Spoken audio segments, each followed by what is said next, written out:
Hello, hello, hello! Good morning, everyone! I'm Claudia. I'm coming to you from Germany on a lovely Saturday sunny morning. And I woke up with a headache, but now it's better. So let's start and have a good time. Today I'm going to talk to you about finished objects like the elephant in the room, and some works in progress, some incoming things. And at the end, I'd like to show you how to make a pom-pom without using a pom-pom maker, just with some cardboard. You can find me at Sunbirdcrochet on Instagram. I'd also like to send out my thanks to Stout and to Faye. And Zach showed my designs on his latest podcast episode, and I'm very thankful for that. And Faye, thank you very much for your big shout out, big up, as you said. It really made me smile and I was close to happy tears. Yes, thank you, and it really makes me happy to see that you enjoyed the Faye pattern, and to everyone else, of course. So let's start with the good stuff. This is the Forever Yours cowl. It's again a colorwork crochet. It's very soft and squishy cowl, and this time it's not fingering weight yarn. This is made in the light blue, which looks like gray. That's a DK yarn from Hippie Fibers on Etsy, and it was a colorway Iceberg, and you've seen that one before. That's the Z twist from Luna Yarns in the colorway Fiesta Party, and it's hot pink and it's in sport weight. So that makes for a very squishy and big cowl, and it's important to use a bigger hook size than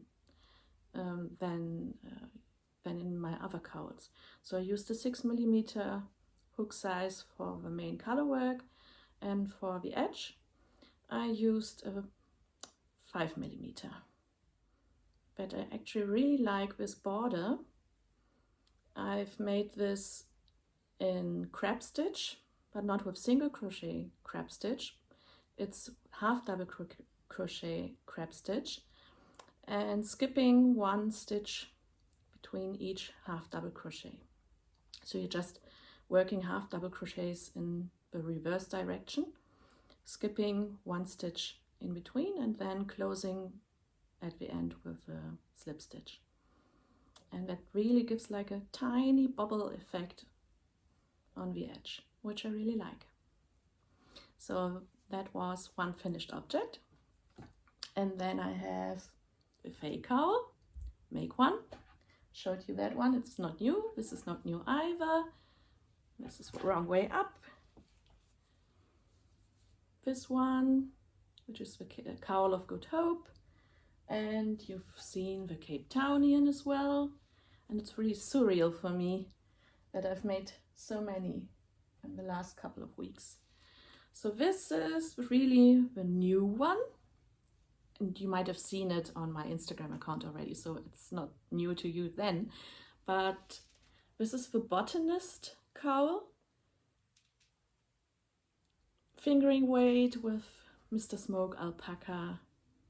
And I've talked about it in the last episode as works in progress, but it's now finished. And I think it turned out really nice. So there you go. And then I made another. That's the last finished object for today. This is the Propelka cowl. It's hearts and birds. And this was inspired by the Czech movie Fairytale adaptation of Cinderella, which is, in German it's called Drei Haselnüsse für Aschenbrödel, 3 hazelnuts for Cinderella, but I think the English translation from the Czech is 3 wishes or 3 gifts for Cinderella. And I think the Czech are having the greatest fairy tale adaptations movies, The movie is from 1973 or 1974, so it's about the same age as I am. And I watch it every winter time. And not just once. I watch it like 3-4 times each year. It's so sweet. Anyhow, so this is the Popelka cowl.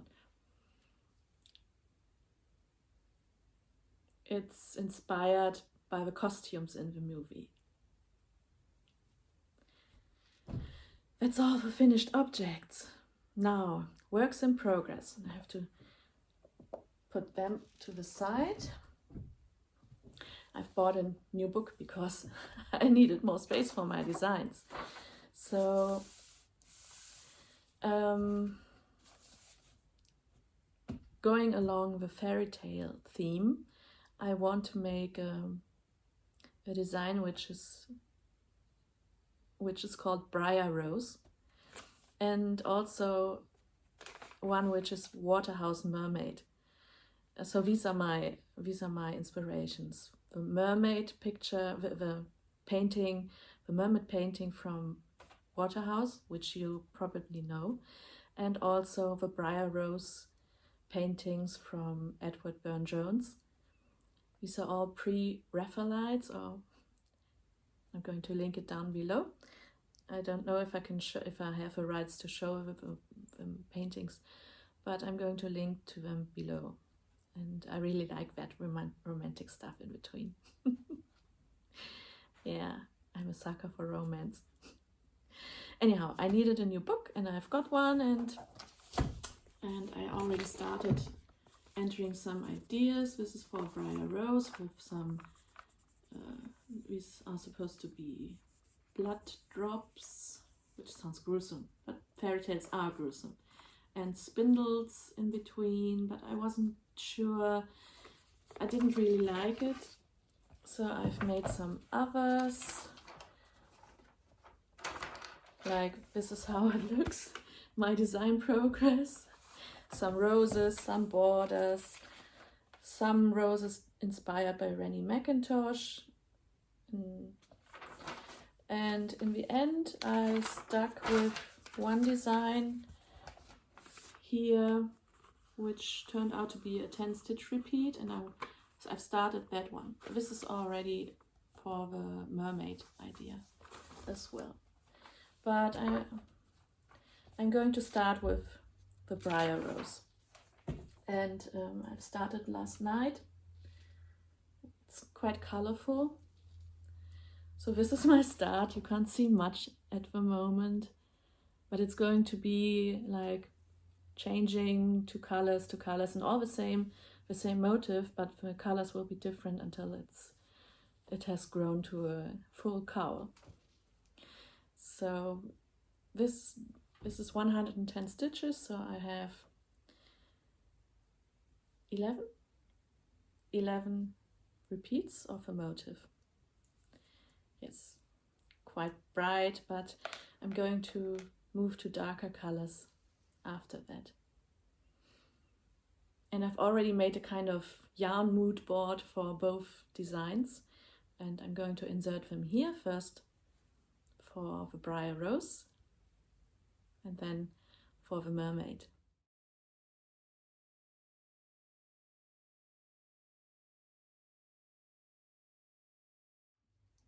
So these are the works in progress, and you might ask about the Tunisian crochet design, which I wanted to start, and I've got sidetracked again, as I always am.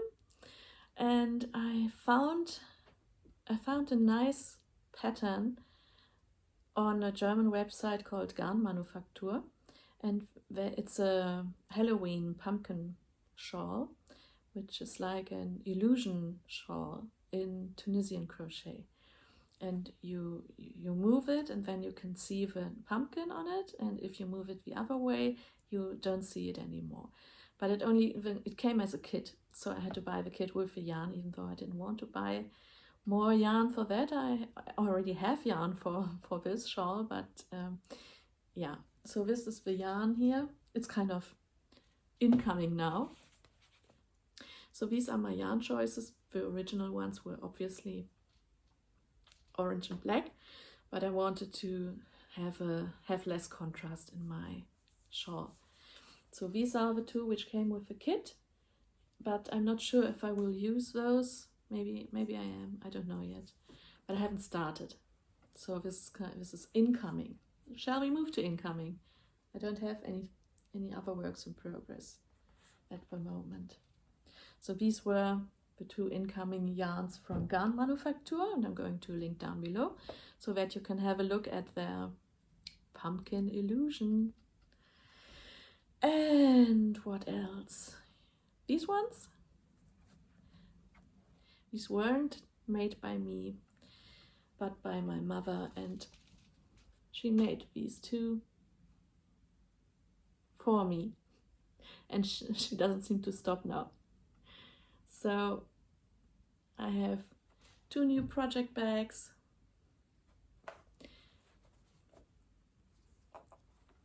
The fabric is by Acufactum.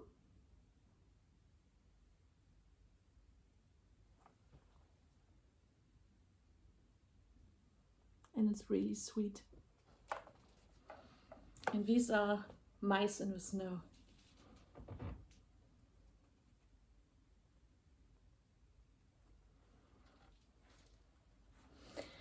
So these two, and then I was naughty.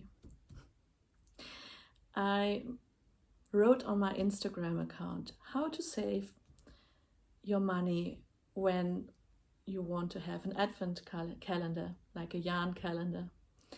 And yes, I did buy from Lay Family Yarn these advent minis. They are not actually advent minis.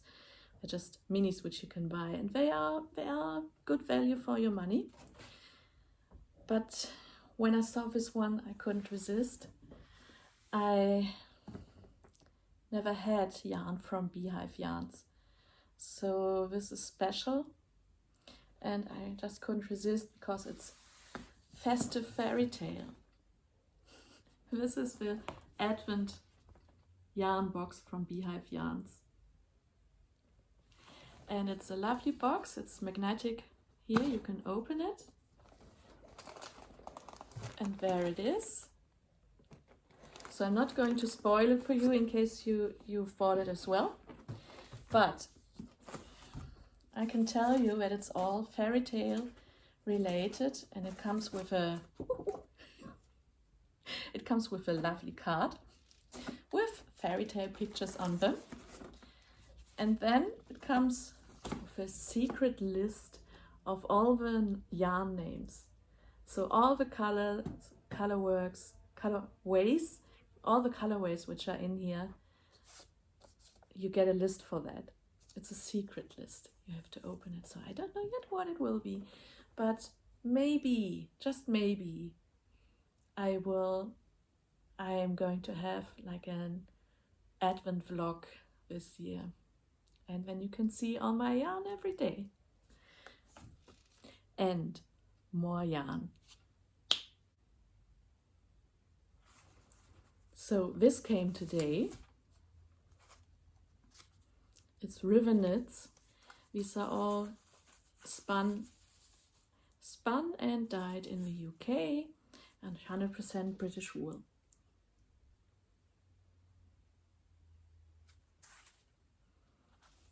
This is Chimera in the colorway Fire, and I thought these would go very well together.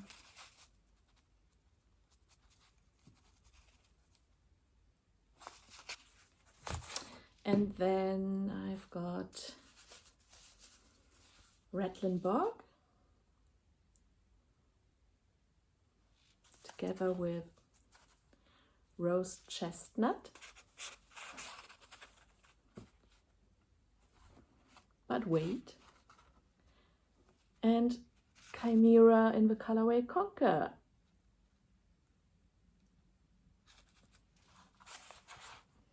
How could I not?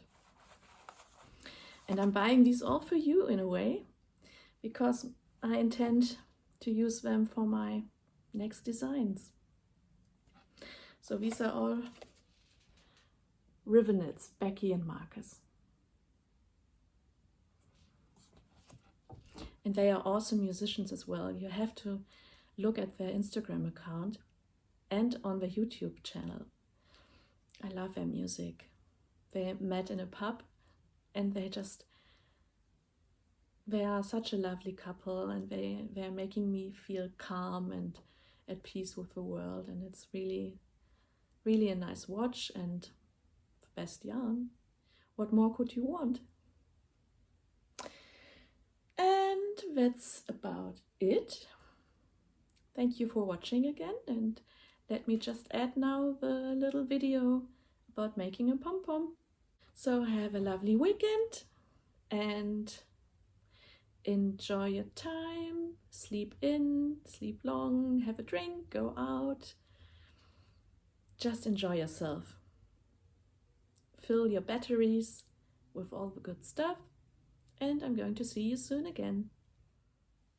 And thank you again, especially Thay and Zach, for supporting, for being there, for enabling, and for being friends. Bye! Hi! So, I'm going to show you how to make a nice size pom-pom. And what we're going to need for this is a pair of scissors, some yarn, and one of these kitchen tissue rolls, and a bowl. So first, cut this one in half.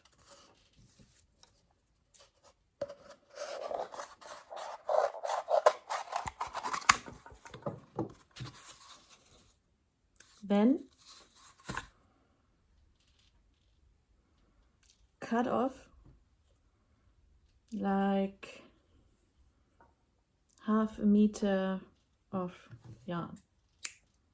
There you go, put it to the side. Now hold them together, take your yarn, place the yarn end between, all right, and you can squeeze it a little so that it won't slip out, and then you're going to wrap your yarn 60 times around both of these.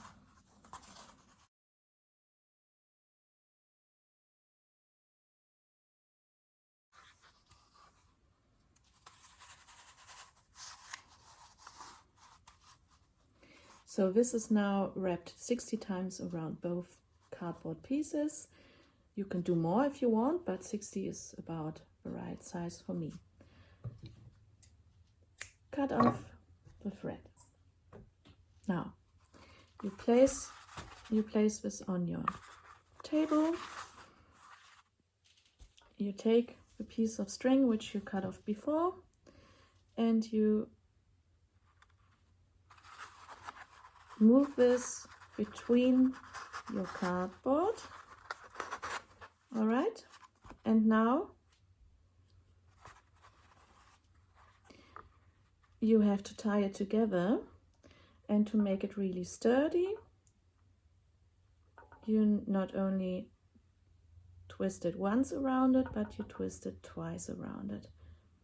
When you pull, not too much because you still have to get the cardboard out of it, but like this it keeps together with a double knot. So now you carefully slip this off the cardboard.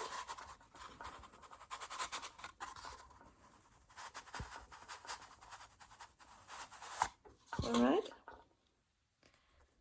and then you pull this close really tight, and you make a double knot again,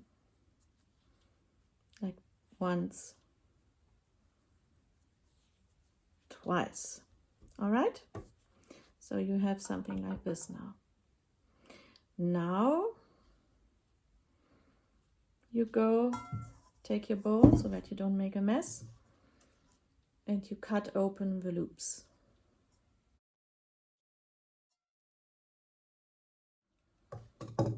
So there you go. And what you have to do now is to trim this. Hold it like this, and then you keep cutting this into your bowl.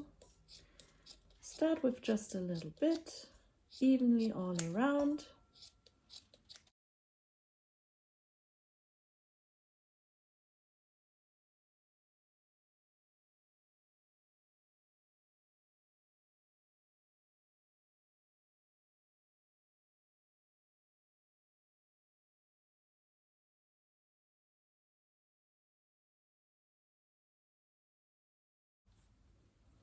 At the end, shake it a little out, make sure that you cut it, that you trimmed it evenly. Oh, there's a little bit left over.